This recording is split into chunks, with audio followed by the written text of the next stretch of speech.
Hello friends, welcome to my YouTube channel Naaz Khan B71। आज का हमारा सब्जेक्ट है Indian financial system and financial services की यूनिट 1, जिसमें हम पढ़ेंगे structure of Indian financial system, इसका meaning and difference of saving and investments, relationship पढ़ेंगे between money, inflation and interest. तो चलिए स्टार्ट करते हैं। Structure of Indian financial system.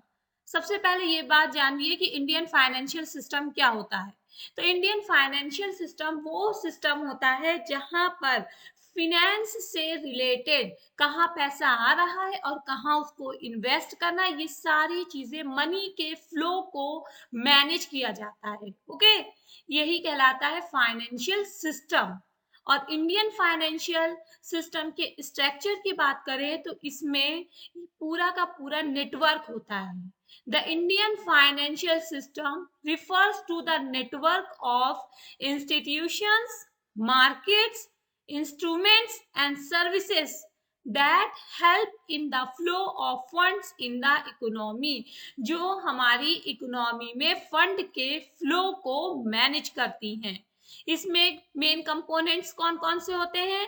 पहला है फाइनेंशियल इंस्टीट्यूशंस, जो पैसा पब्लिक से लेती हैं और उन्हें लोन प्रोवाइड करती है, फाइनेंशियल सर्विसेज प्रोवाइड करती हैं, उसी को कहते हैं फाइनेंशियल इंस्टीट्यूशंस।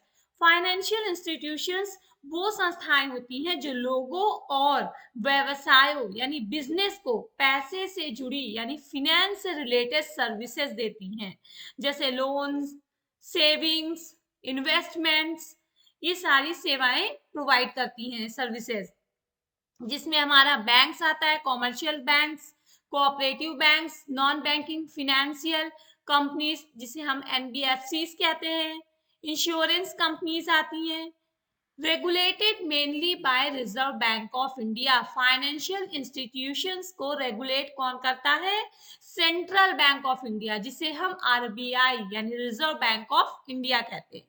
कुल मिला के हम ये कह सकते हैं कि फाइनेंशियल इंस्टीट्यूशंस वो संस्थाएं होती हैं जो लोगों और व्यवसायों को पैसे से जुड़ी सेवाएं, फाइनेंशियल सर्विसेज प्रोवाइड करती हैं, और इन फाइनेंशियल इंस्टीट्यूशंस को रेगुलेट करता है RBI, reserve bank of India.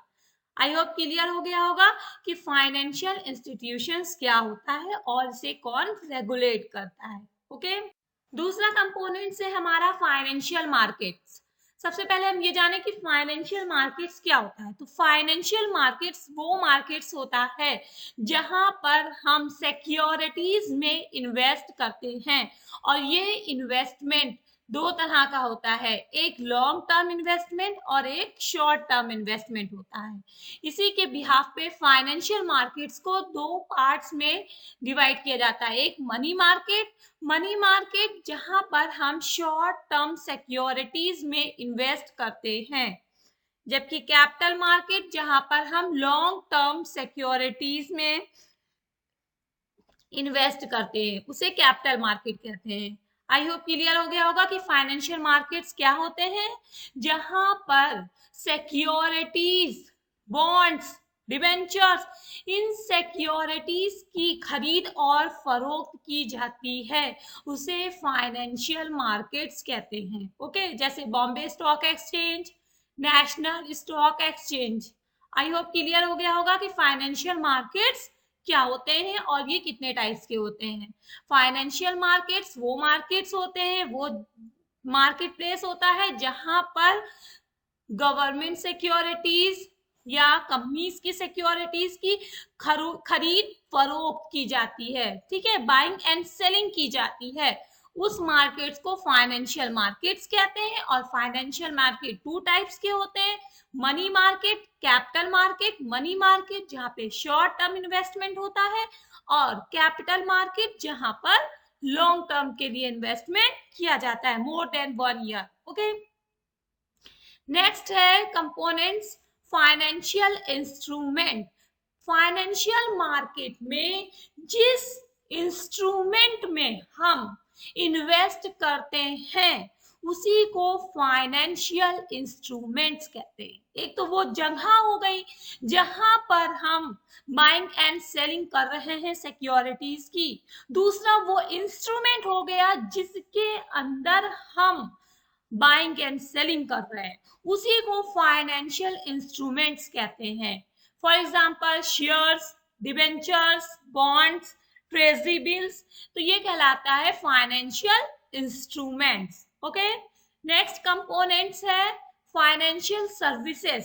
Financial services जहां फिनेंस से रिलेटेड सेवाएं, सर्विसेज प्रोवाइड की जाती हैं, जैसे banking services, insurance services, investment services, mutual funds, ये कहलाती है financial services.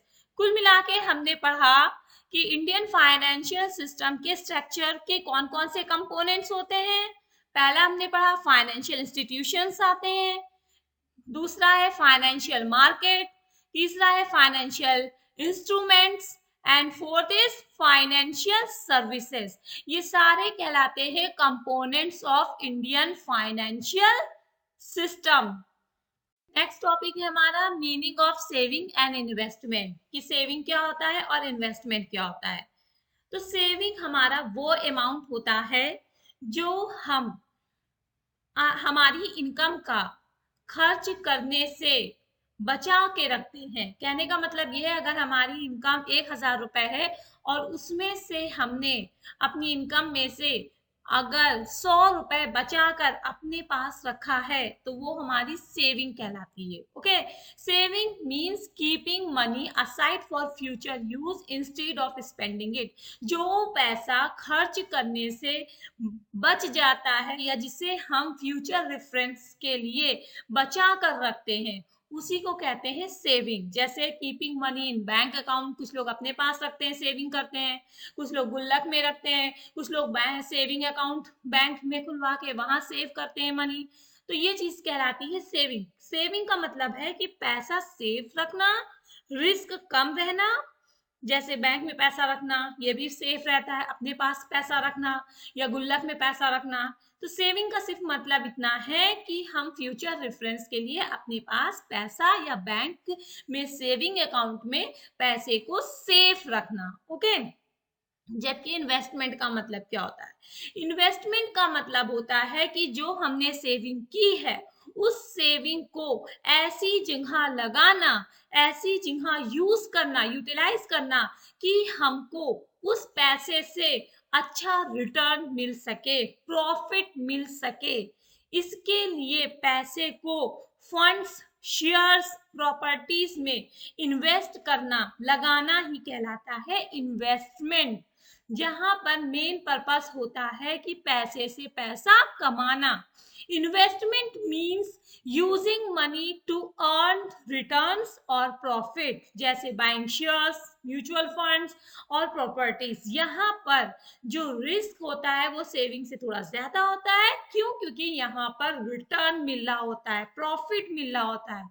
I hope clear हो गया होगा कि सेविंग क्या होता है और इन्वेस्टमेंट क्या होता है। सेविंग मतलब सेफ्टी और इन्वेस्टमेंट मीन्स होता है ग्रोथ। ओके, इस तरह हम बेसिक डिफरेंस दे सकते हैं कि सेविंग और इन्वेस्टमेंट में क्या क्या डिफरेंस होते हैं। मीनिंग की बात करें तो सेविंग का मीन्स होता है कीपिंग मनी सेफ, जबकि इन्वेस्टमेंट मीन्स होता है ग्रोइंग मनी, कि पैसे से पैसा कमाना। रिस्क, सेविंग में किसी भी तरह का रिस्क नहीं होता है या कह सकते बहुत कम रिस्क होता है, जबकि इन्वेस्टमेंट में in comparison of saving risk ज्यादा होता है, क्योंकि यहाँ पे रिटर्न भी ज्यादा होता है। रिटर्न सेविंग में लो रिटर्न होता है सेविंग अकाउंट में, जबकि इन्वेस्टमेंट में हायर रिटर्न होता है। लिक्विडिटी, सेविंग में हाईली लिक्विड होता है, जबकि इन्वेस्टमेंट को आप बेचेंगे इन्वेस्टमेंट को तो फाइनेंशियल मार्केट में, तो यहाँ पे लेस लिक्विड होता है in comparison to saving. For example saving account खोल के आप सेविंग कर सकते हैं और इन्वेस्टमेंट आप कर सकते हैं स्टॉक्स में, म्यूचुअल फंड्स में। तो इस तरह से हमने पढ़ा कि सेविंग और इन्वेस्टमेंट में क्या डिफरेंस होता है। नेक्स्ट टॉपिक है हमारा relationship between money, inflation and interest, यानी पैसे, महंगाई और ब्याज दर में क्या रिलेशन होता है, क्या संबंध होता है? तो मनी सप्लाई, सबसे पहले ये जानिए कि मनी सप्लाई को कंट्रोल करता है RBI, reserve bank of India.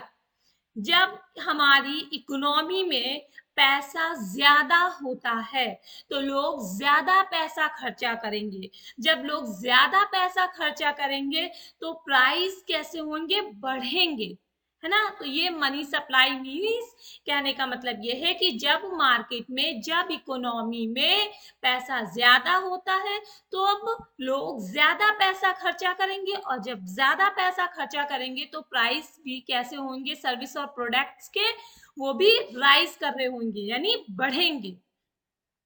ठीक है, तो ये इम्पैक्ट होता है मनी सप्लाई का, कि मनी के सप्लाई बढ़ने से जो प्राइसेस होते हैं वो भी कैसे राइज हो रहे होते हैं, बढ़ रहे होते हैं। सेकेंड पॉइंट होता है इन्फ्लेशन। इन्फ्लेशन मीन्स होता है increases in prices of goods and services, कि गुड्स और सर्विसेज के जो प्राइसेस होते हैं उनका बढ़ना, यानी महंगाई का आना, इसी को कहते हैं inflation. High inflation reduces purchasing power, यानी जब इन्फ्लेशन ज्यादा बढ़ जाता है तो जो परचेजिंग पावर है, यानी क्रय शक्ति है, वो घट जाती है, कम हो जाती है। जो 100 रुपए में हम दो प्रोडक्ट खरीदते थे, अब हो सकता है उस 100 रुपए में हमें एक ही प्रोडक्ट मिले, या जो प्रोडक्ट हम 100 रुपए में खरीदते थे अब वही प्रोडक्ट के लिए हमें 120 रुपए पर देने पड़ रहे हो, पे करने पड़ रहे हो। तो इससे क्या हुआ कि परचेजिंग पावर जो हो गई वो रिड्यूस हो गई, कम हो गई, है ना। तो इसी का इम्पैक्ट होता है, इन्फ्लेशन का इम्पैक्ट होता है कि जो परचेजिंग पावर होती है वो रिड्यूस हो जाती है, कम हो जाती है। जब इन्फ्लेशन ज्यादा बढ़ता है तो परचेजिंग पावर घट जाती है। ओके, थर्ड पॉइंट है इंटरेस्ट रेट। इंटरेस्ट रेट में दो पॉइंट आते हैं, एक बैंक इंटरेस्ट सेविंग्स पर देती है और दूसरा बैंक लोन पर इंटरेस्ट लेती है। दोनों ही चीजें कौन सेट करता है? RBI, reserve bank of India, जिसे मॉनेटरी पॉलिसी कहते हैं। मॉनेटरी पॉलिसी के through RBI interest rate maintain करती है। ओके, तो interest rate, interest is the cost of borrowing money. I hope clear हो गया होगा कि इंटरेस्ट रेट क्या होता है। अब हम देखते हैं कि इसमें क्या रिलेशनशिप होती है। अब हम पढ़ते हैं कि इन तीनों में क्या रिलेशनशिप होता है।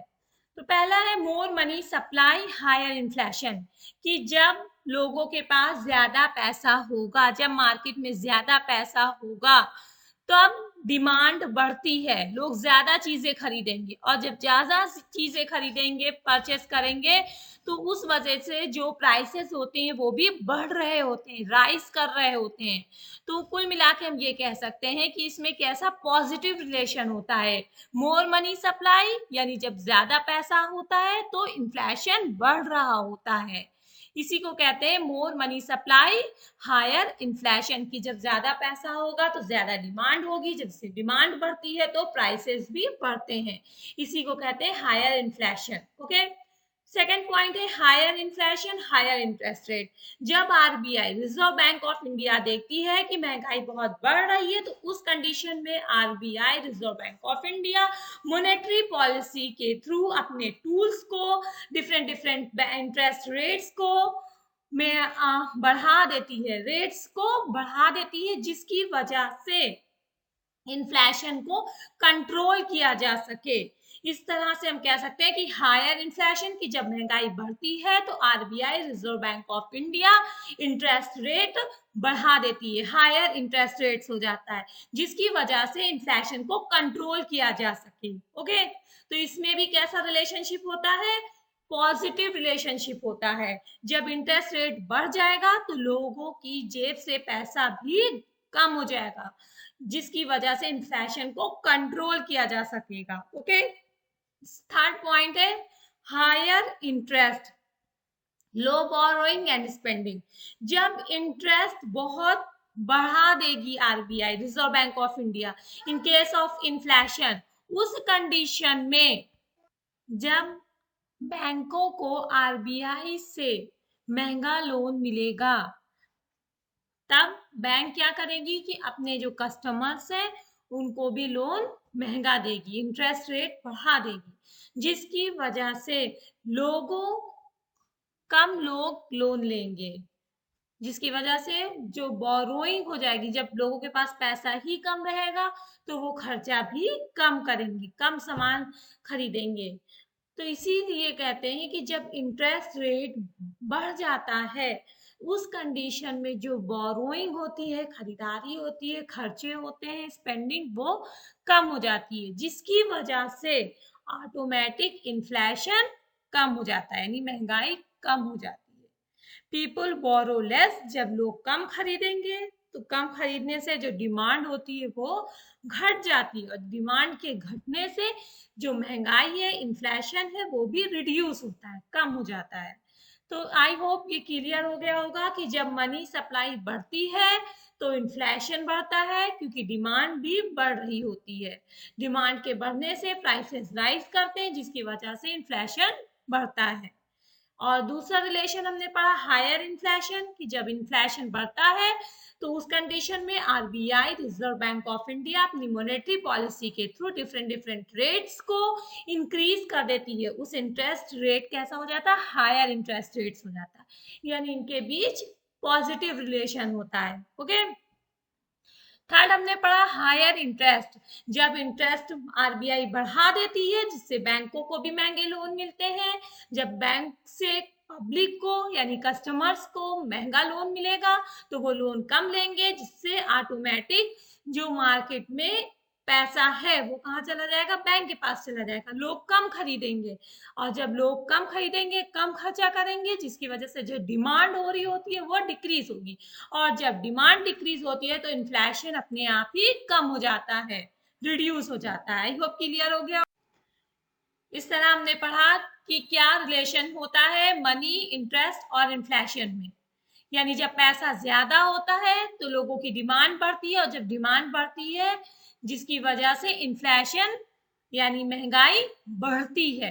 ओके, दूसरी कंडीशन हमने पढ़ी कि जब इन्फ्लेशन यानी महंगाई बढ़ती है उस टाइम पे RBI, reserve bank of India, अपनी मॉनेटरी पॉलिसी के थ्रू डिफरेंट डिफरेंट रेट्स, जैसे bank rates, repo rate, reserve repo rates को, इंटरेस्ट रेट को बढ़ा देती है, जिसकी वजह से इंटरेस्ट रेट बढ़ जाता है इन्फ्लेशन की कंडीशन में। अब थर्ड कंडीशन हमने पढ़ी कि जब इंटरेस्ट रेट बढ़ जाता है तो लोगों के जो खर्चे होते हैं वो कम हो जाते हैं, स्पेंडिंग कम हो जाती है, बोरोइंग कम हो जाती है, लोग कम लोन लेंगे, जिसकी वजह से जो मार्केट में पैसा है, एक्स्ट्रा मनी है सर्कुलेट में, वो कम हो जाती है, बोरोइंग कम हो जाएगी, तो स्पेंडिंग कम हो जाएगी, लोग कम खर्चा करेंगे, जब कम खर्चा करेंगे यानी डिमांड कैसी हो रही है, डिक्रीज होगी, तो उस कंडीशन में ऑटोमेटिक इन्फ्लेशन यानी महंगाई कम हो जाती है। ओके, तो इंटरेस्ट और इन्फ्लेशन में कैसा रिलेशन हो गया, निगेटिव रिलेशन हो गया, कि जब इंटरेस्ट रेट आरबीआई बढ़ा देती है तो उस कंडीशन में बोरोइंग और स्पेंडिंग कैसी हो जाती है, कम हो जाती है, जब बोरोइंग और स्पेंडिंग कम हो जाती है तो इन्फ्लेशन भी कम हो जाता है। आई होप ये रिलेशनशिप समझ में आ गया होगा कि मोर मनी, मोर डिमांड, और इन्फ्लेशन भी इंक्रीज होता है, और इन्फ्लेशन जब बढ़ता है तो आरबीआई क्या करती है, इंटरेस्ट रेट बढ़ा देती है, और जब इंटरेस्ट रेट बढ़ता है तो बोरोइंग और स्पेंडिंग कम हो जाती है, जिसकी वजह से इन्फ्लेशन को रिड्यूस किया जा सकता है। और ये काम कौन करता है, देश का केंद्रीय बैंक, जिसे सेंट्रल बैंक कहते हैं, और कौन है, RBI, reserve bank of India. I hope ये सारी चीजें क्लियर हो गई होंगी।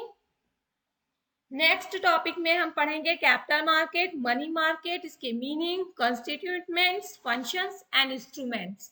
Thanks for watching my video. Video helpful लगी हो तो लाइक, शेयर और सब्सक्राइब करना ना भूलिएगा।